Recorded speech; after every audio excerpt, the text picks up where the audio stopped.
Buongiorno da Renzo Micheletto e ben ritrovati con questo nuovo approfondimento di Radio Veneto Agricoltura. Stiamo vivendo ancora l'emergenza coronavirus, gli approfondimenti di Radio Veneto Agricoltura continuano, non registrati presso la sede di Legnaro ma in smart working. Continuiamo quest'oggi ci stiamo occupando dei diversi settori, dei diversi comparti. Quest'oggi ci occuperemo di zootecnia, come sta vivendo il comparto zootecnico nazionale e regionale questa emergenza del coronavirus. Abbiamo con noi il direttore dell'Associazione Produttori Carni Bovine Unicarve, Giuliano Marchesin, che ringraziamo per essere oggi con noi in collegamento via Skype. E immediatamente la prima domanda che rivolgiamo è proprio questa: come sta vivendo il comparto zootecnico questa emergenza? Come la vive? Grazie, ringrazio anch'io dell'opportunità di poter parlare in questo caso ai consumatori per dire che il comparto sta funzionando a pieno ritmo, ovvero non manca la carne nei supermercati e quindi gli allevatori continuano a produrre bovini che poi la filiera va a trasformare e quindi garantiamo una catena alimentare importantissima, perché le proteine animali probabilmente danno anche un aiuto in più per superare determinate crisi, soprattutto a livello immunitario, cioè di rafforzare il fisico. Vediamo di inquadrare un momentino la sua associazione, l'Associazione Produttori Carni Bovine Unicarve. Quanti associati ci sono nel territorio nazionale e poi anche nel Veneto, se riusciamo a fare questo distinguo? Ma allora Unicarve ha di riferimento circa 800 codici stalla per circa 500 allevamenti. La più grande associazione produttori a livello nazionale e naturalmente collabora anche con le altre associazioni, organizzazioni produttori che ci sono nel territorio. Ricordo l'OP Azove, l'OP Scaligera, le altre cooperative e poi i colleghi dell'Asprocarne Piemonte e Bovin Marche, i siciliani del Consorzio Carne di Sicilia, perché siamo riusciti a far squadra, quindi a organizzare un grande tavolo, chiamiamolo zootecnico, con l'associazione di organizzazioni produttori che Unicarve ha dato vita. Certo. Quindi Unicarve in questo momento sta cercando di coordinare un po' tutto quanto il settore all'interno dei vari organismi che è riuscita a creare. Quindi quando si parla però di comparto zootecnico non si intende solamente la carne, ci sono altri prodotti ovviamente. Beh, noi sostanzialmente come primo prodotto abbiamo il bovino da carne. Bovino da carne poi che si divide in il classico vitellone, quello che conoscono tutti, il vitellone e la scottona, e poi il vitello a carne bianca, che però è una minoranza. Poiché a livello italiano vengono, per esempio a livello di numeri, do qualche numero, vengono macellati circa 1.400.000 vitelloni, mentre i vitelli a carne bianca a livello nazionale sono circa 580-590.000, quindi praticamente un terzo. E diciamo la carne rossa poi viene implementata purtroppo, tra virgolette, dalla carne importata, poiché noi da una parte produciamo il 53%, dall'altra importiamo il 47% di canna dall'estero, insomma, ecco. Questa è sempre stata una criticità per quanto riguarda la zootecnia italiana. Si potrà mai rimediare a questo?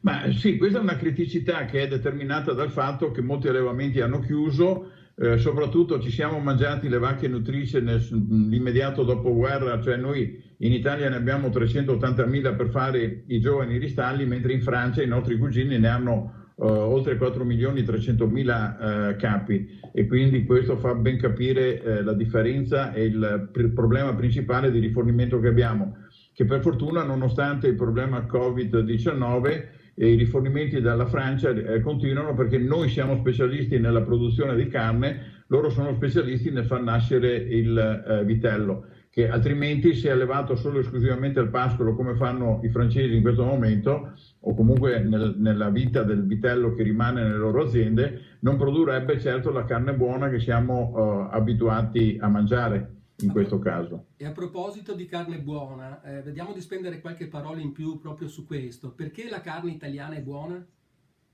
Ma sostanzialmente perché i nostri allevatori sono diventati negli anni specialisti, soprattutto per quanto riguarda la gestione delle aziende, delle stalle, le nostre, e quindi lo vorrei anche ricordare per togliere di torno il termine che normalmente viene usato da molti, allevamento intensivo, le nostre sono stalle protette, allevamenti protetti, perché c'è il controllo dell'alimentazione, quindi delle razioni alimentari, dei parassiti, dell'acqua abbeverata, del benessere animale, quindi le nostre stalle sono super protette e anche in grado di gestire bene i reflui zootecnici che altrimenti quando noi vediamo i bovini al pascolo sappiamo che la fanno sul posto e naturalmente possono andare a inquinare anche le falde freatiche nel momento in cui non vengono gestiti e organizzati. Quindi va bene un periodo di vita del vitello sotto la vacca nutrice all'aperto, però dopo devono essere ricondotti nelle stalle.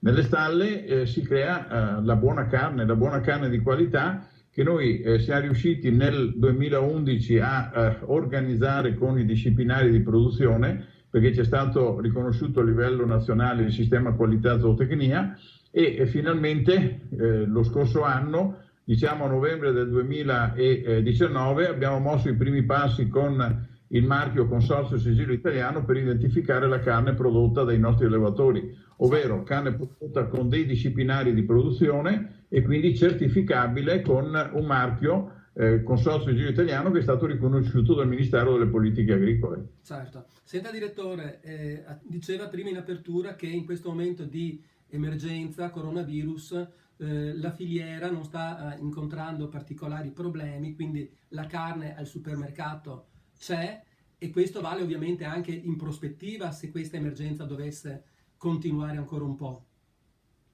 Diciamo che la carne non manca nei supermercati per fortuna perché i nostri non hanno smesso di produrre, i macelli lo stesso di fare il loro lavoro e la loro attività. C'è un problema all'orizzonte che probabilmente è rappresentato dall'accumularsi delle pelli bovine, poiché le concerie che sono il penultimo anello della filiera zootecnica, che sono quelle che ricevono le pelli, le conciano perché non si rovinino. Poi nel momento in cui le deve esibire nel mercato si ritrova con i confezionatori di borse, pelli, scarpe, automobili eccetera che non le richiedono perché il mercato è fermo in quanto le aziende sono ferme. Questo è l'unico problema che si sta prospettando all'orizzonte. Ne abbiamo anche un altro che riguarda l'utilizzo delle carcasse dei bovini che muoiono all'interno delle aziende per malattia o per infortunio o d'altro, che sarebbe importante poterli non avviare alla distruzione ma bensì utilizzare negli impianti di generazione energetica, quindi delle biomasse eccetera per produrre anche energia. Questo comporterebbe una riduzione dei costi da parte dell'allevatore e quindi anche un miglior utilizzo delle carcasse. Questi sono diciamo i due problemi di carattere tecnico organizzativo che il settore ha in questo momento. Certo, perché ricordiamolo che in questo momento tutta la filiera zootecnica sta funzionando, è operativa.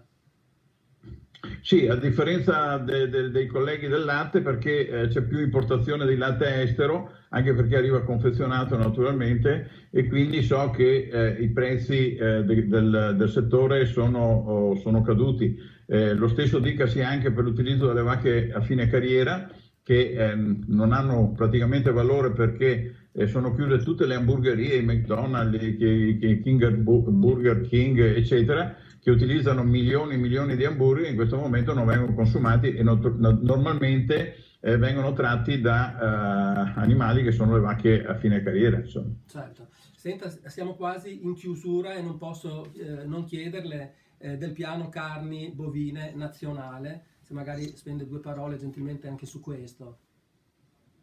Sì, allora siamo a buon punto perché i nostri tre pilastri fondamentali del piano carni li abbiamo costruiti, realizzati. Il primo è quello del marchio che dicevo prima, del marchio Consorzio Sigillo Italiano, che è funzionante. Il secondo, che è quello centrale, è quello di creare una filiera 100% italiana con l'utilizzo delle vacche da latte per ottenere dei vitelli incrocio da carne perché possono essere immessi nella filiera zootecnica bovina da carne.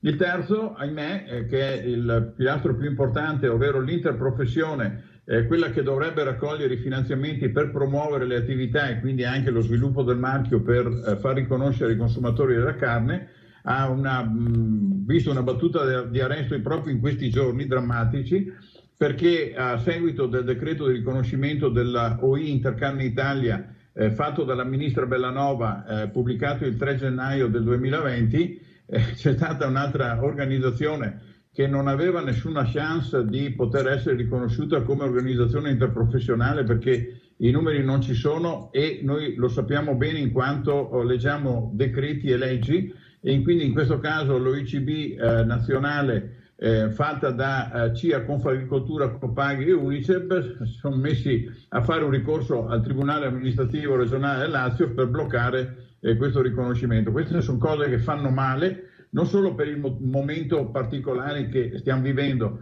ma anche perché vanno contro gli interessi degli allevatori che dovrebbero rappresentare, e quindi noi speriamo che rinsaviscano, tra virgolette, in maniera tale da evitare che questa diventi una guerra fra poveri e vada a bloccare, a rallentare un progetto che non ha uguali, perché costoro non hanno mai presentato delle proposte alternative. Quindi dà un po' fastidio vedere che a livello burocratico amministrativo ci sia qualcuno che si mette di traverso.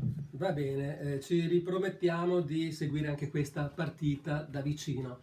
Abbiamo concluso il nostro tempo a disposizione e ringraziamo quindi il direttore di Unicarve, dell'Associazione Produttori Carni Bovine Unicarve, per essere stato qui con noi oggi ed averci aiutato a fare un po' il punto sul comparto zootecnico nei tempi del coronavirus. Un arrivederci a tutti alla prossima settimana e grazie ancora al direttore Giuliano Marchesini. Grazie a voi, buon lavoro.